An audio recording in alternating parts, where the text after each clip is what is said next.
Mr. Chairman, it has been a long-running tradition in the House of Representatives that when one of its very own is appointed to the executive in the first hearing on their first budget of the new secretary, we terminate proceedings out of respect to our former colleague and who is also an outstanding colleague.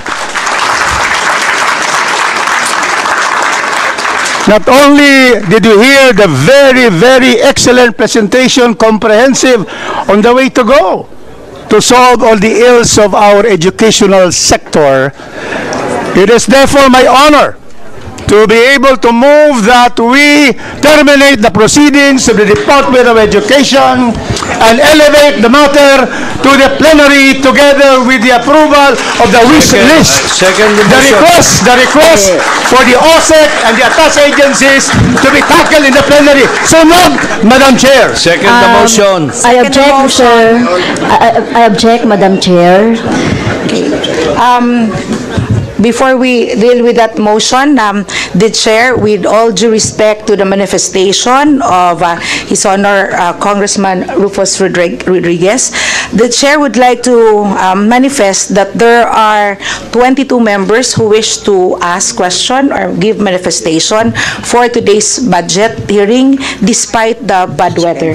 The presence of these congresspersons who are here, they are all willing to ask or maybe manifest their support to the Department of Education. And in fact, the members of the Department of Education, the DepEd family has been here as early as 7 a.m. And siguro, excited din marinig ng taong bayan kung ano ang sasabihin ng ating mga kinatawan ng Department of Education. So with that, the Chair declares for suspension for a minute.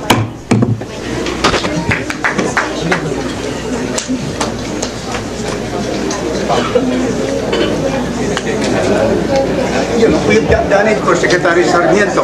We have done it for Garin. We have done it for Conrad Estrella. So why are we not doing it to Secretary Sarmiento? We have done this. This is a long-running tradition, Mr. Chairman. We have done it always because first budget hearing. First budget hearing. The second one, pwede na. Pero ito first eh. We have done it to the others eh. It will be unfair to the Secretary. Pero if there are some questions from the minority, umuulan naman. we have done it, diba? You agree with that, diba? There's now also, so, pero alam mo, there are also some minority who like to ask. I think okay lang, I can withdraw that for the minutes. Yeah, we did, but there was a motion. But in Conrad Estrella, we proceeded to some questions, but there was a motion. Pero Bel Sarmiento, gagaling wala. Kasi, ulit natin eh. Chairman.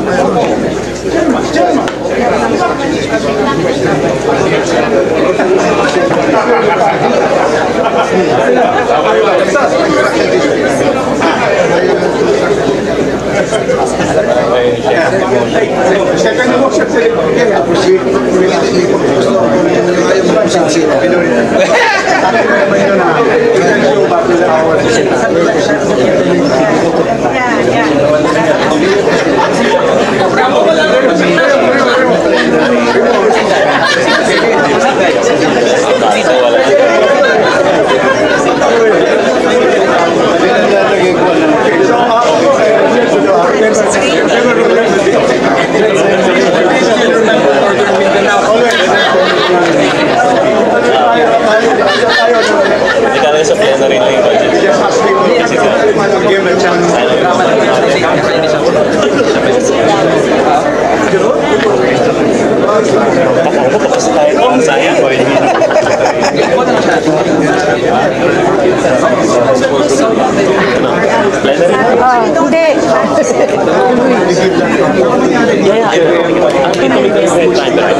Second round. Dito.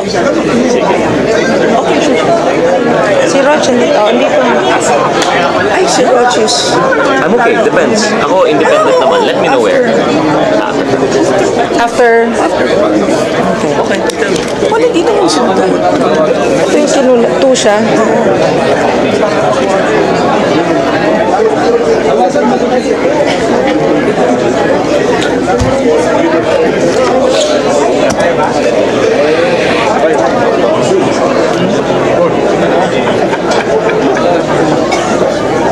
suspend na natin yung section at yung hearing. Continue. Kasi para hindi na po effective na 12 na. Diretso na, manifestation na lang tayo.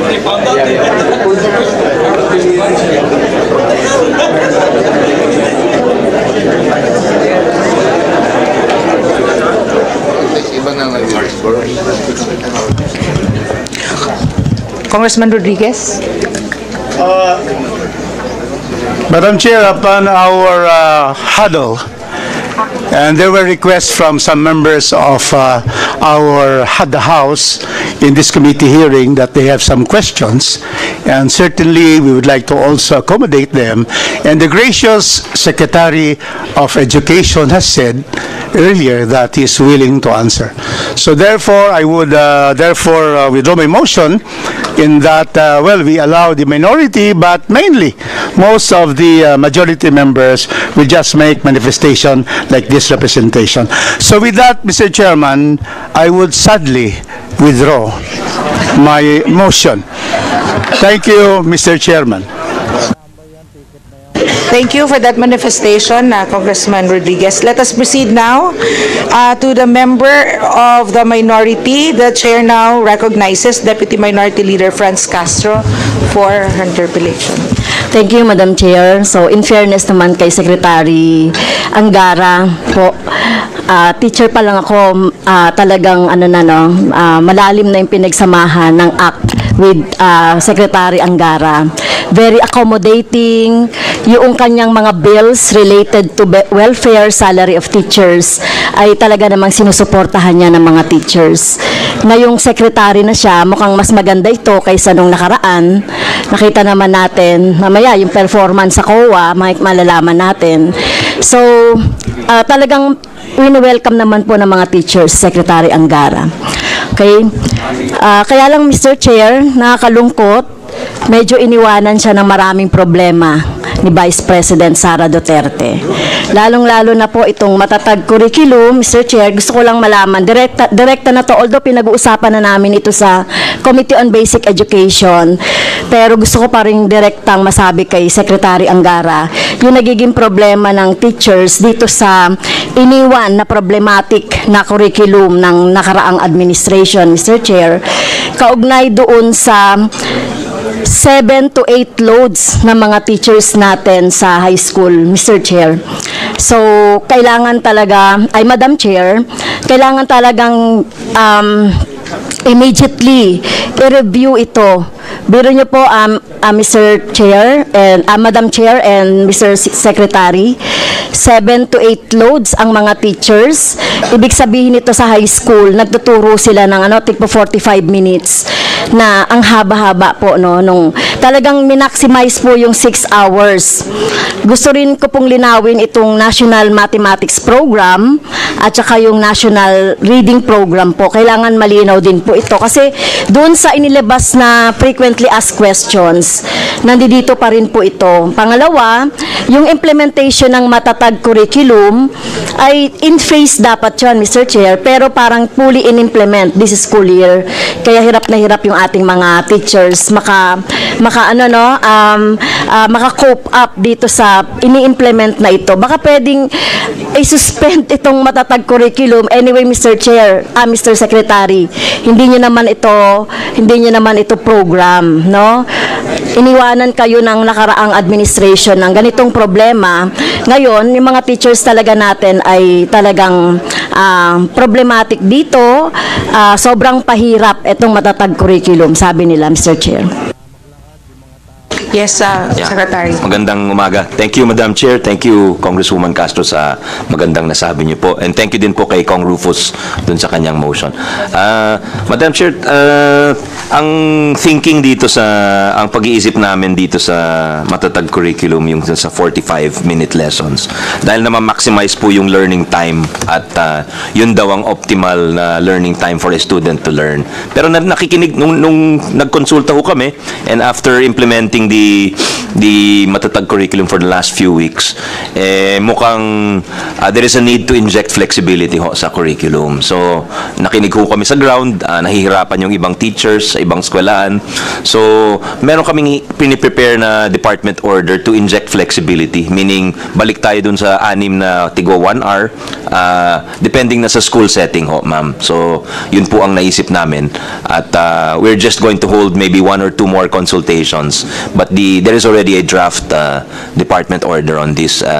Nakinig ho kami dun sa hinaing ng ating mga teachers. Thank you po. Thank you, Mr. Chair, Madam Chair.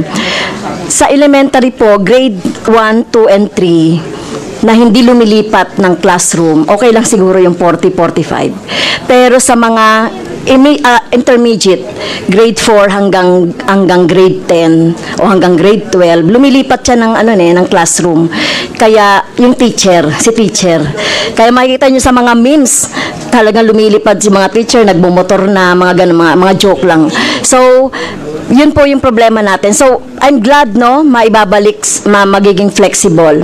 So, yun po yung inaantay na nasagot ng ating mga teachers. Ito pong NMP at saka yung NRP, pwede bang pakilinaw po ito, Madam Chair? Secretary. Thank you, Kong Castro. Ang sabi is maglalabas ho kami ng polisiya dyan, but maybe Yusek Gonong can further explain the thinking behind this and where we are right now. Yusek Gina. Thank you, Sec. Madam Chair, Honor. Yung National Reading at saka National Math Program po, given the feedback from the field on our previous programs like Catch Up Fridays, yung draft po namin ng Reading at saka Math Programs, kailangan pa po namin idaan uli sa isang pang konsultasyon para hindi na po maulit yung lahat ng mga hindi magandang feedback na nangyari dun sa ating Catch Up Fridays. I know, yung NNP tsaka NRP po. Ano Apo. po yung plano ninyo doon? Apo. Alam ko meron kayong dialogue ngayon with the teachers and other Bukas po. stakeholders. Bukas.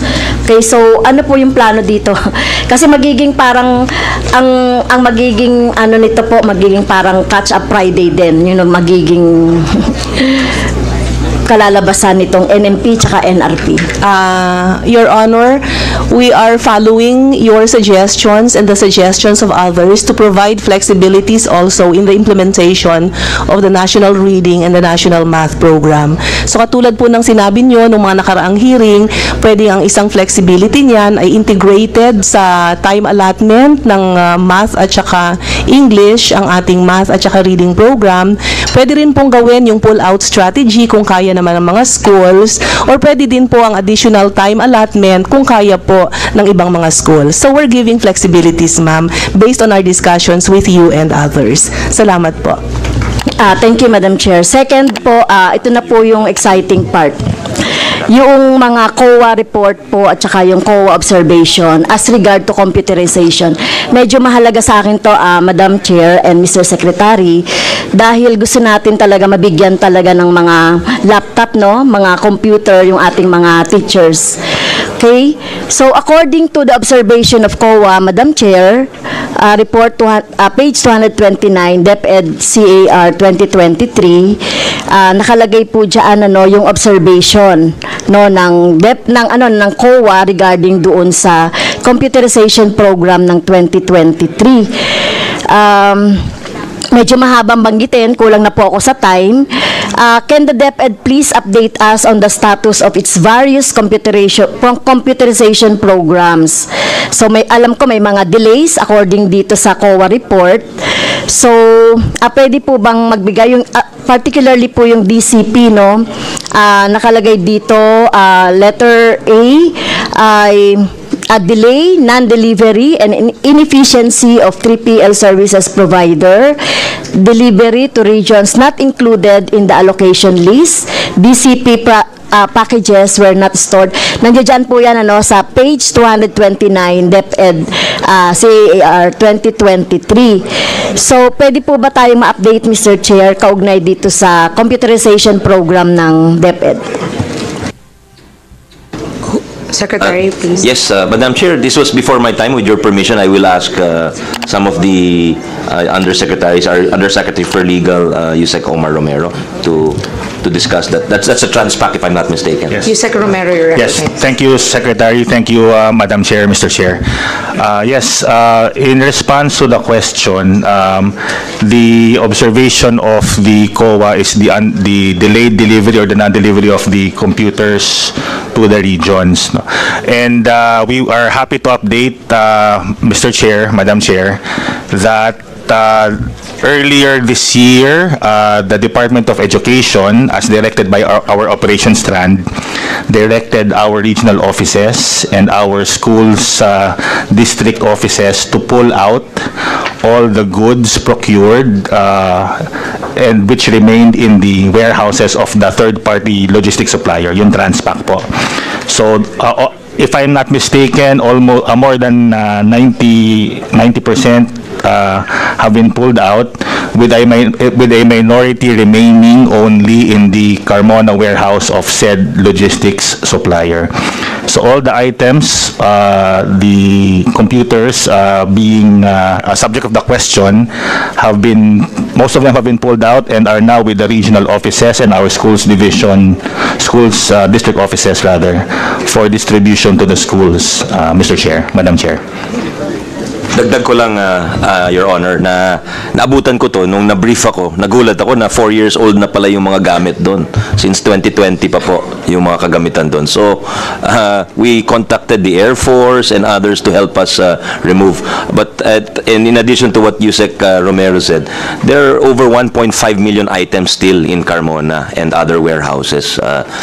Laptops, books, furniture. So, we're doing our best to get them out para hindi mag-deteriorate yung mga materials, Your Honor. Thank you. So may timeline po ba tayo para makuha na po itong... The target rate of completion is the end of September, Your Honor. End of September. Okay, thank you, Mr. Chair. Ito naman po, Mr. Chair, isa rin sa COA, no, na report na nakuha natin. So, ito po, no, yung tungkol sa mga unpaid remittances to BIR, GSIS, PhilHealth, Pag-ibig, and other social and health systems. So, siyempre, in fairness kay Secretary Angara, no, so wala pa siya nito dun sa last administration. For the record, Madam Chair, based on DepEd CAR 2023 as of December 31, 2023, DepEd has unremitted taxes and premiums in the following amounts. So due to BIR, withholding taxes, 1,199,728.37. Sa GSIS naman po, 3,100,914,964. Mahalaga po itong GSIS dahil po pag na late ang remittance ng premium loan sa GSIS, ang tatamaan po ng mga interest ay ang mga teachers o ang mga non-teaching personnel na nag-loan or gulang ng prima. Due to PhilHealth po, Madam Chair, 503,405,756.23. Sa Pag-ibig naman po, Madam Chair, ay 182,541,757. So, a total of 5 billion po, Madam Chair, Mr. Secretary, ang hindi po nare-remit due to the mandatory obligation po. So take note po, no. Ako po ay mga teachers ito na mga non-teaching personnel na kung hindi nababayaran ng tamang oras, may sa batas po ng GSIS a month after na matapos yung month dapat ay nakapagbayad na. Otherwise, meron na po itong interest and surcharge against the account of the teachers or the non-teaching personnel. Ano po yung status nito, Madam Chair? Madam Chair, with your permission, this is ongoing reconciliation, but I'll ask you, Sec. Ann Sevilla, to explain it. Bisag Sevilla, you're recognized. Thank you, Madam Chair, and Your Honor, Kong Franz Castro, that this is an ongoing reconciliation with our auditors. In fact, this is a book entry reconciliation because at the end of the year, 10 days pa po talaga mareremit yung mga pang December na due. And the amount is really huge or big because of the accumulated accounts from the school, division, regions, and the central office. But as of today, Madam Chair, ay wala po tayo na natanggap sa COA na rejoinder or anything else na dapat mong gawin from our end. In fact, ongoing din po ang GSIS reconciliation natin in the national headquarters of the GSIS. Pinapupunta na po natin yung mga division offices at saka mga regional offices doon sa GSIS headquarters or main office para po makatch up natin yung mga unreconciled remittances na ito po. That will be the last question from Representative Castro. Last manifestation and Yes, I please manifest quickly. for second and third round. Noted. So, Madam Chair, so kailangan natin makakuha ng listahan nito no ng mga teachers na affected, especially sa mga regions. Dahil lalabas na naman po diyan, may mga magre-retire na mga teacher na makikita doon sa kanilang record na ganito, hindi nakapag-remit, di ka nakapagbayad, na ang problema po ay nasa DepEd, Madam Chair, tsaka ng GSIS. So kailangan natin makuha no yung report nung mga regions na yan. At sana hindi sa teacher tatama no yung magiging penalty o surcharge. So yun lang po, Madam Chair. Thank you po. Madam Chair, we will furnish the list to Congresswoman Castro. Thank you.